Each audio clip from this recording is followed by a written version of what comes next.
Good evening, I'm Tanushi Ramesh and welcome to the evening updates.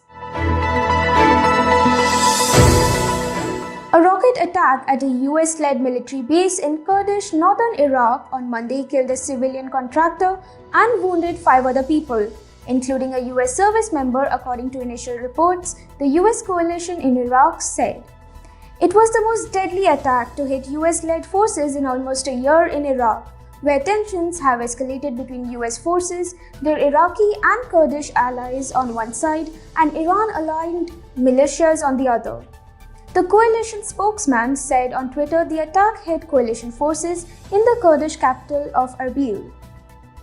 Bahrain has strongly condemned the missile attacks on Erbil that resulted in the death and injury of several people. The Ministry of Foreign Affairs extended its sincere condolences to the families of the victims and to the Iraqi government and people, and wished a speedy recovery for those injured in this cowardly act of terrorism. The Ministry of Foreign Affairs reiterated Bahrain's solidarity with Iraq in its efforts to establish security and stability on its territories and stressed the need for the international community to take a firm stance against these terrorist acts and their perpetrators. Assistant Foreign Minister Abdullah bin Faisal bin Jabbar Al Dosri received Sri Lankan Ambassador to Bahrain, Pratibha Saran. The meeting discussed a number of regional and international issues of common interest. Al Dosri hailed the distinguished friendly relations between Bahrain and Sri Lanka, affirming the keenness of the kingdom to further develop these relations for the benefit of both countries and people. The ambassador praised the strong bilateral ties of cooperation, wishing Bahrain continued prosperity and progress. The head of the General Directorate of Criminal Investigation and Forensic Evidence informed that the digital transformation of good conduct certificates has reached 44%.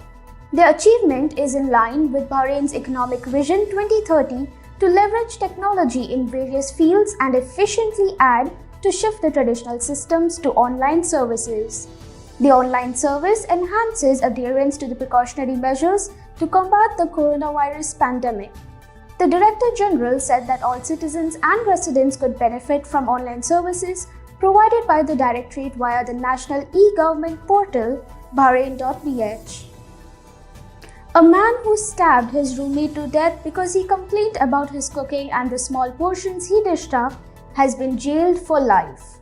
The 32-year-old Indian was found guilty of premeditated murder by the High Criminal Court today. He stabbed Sarwin Singh, aged 23, outside the labor camp in Salmania on August 24 last year.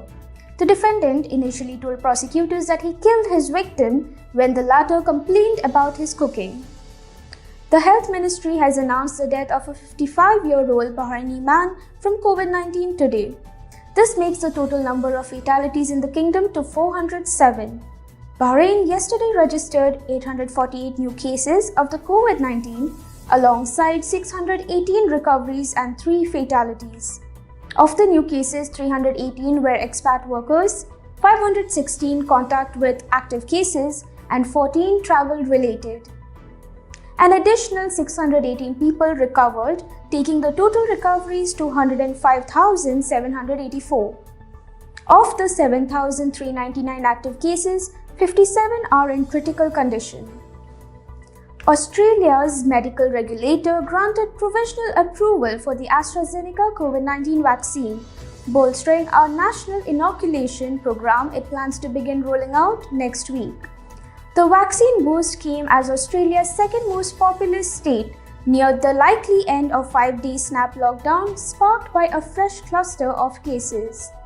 The federal government has also ordered enough doses of vaccine jointly developed by Pfizer and BioNTech, which is being manufactured offshore for a fifth of the population. Thank you and stay updated with the news of Bahrain.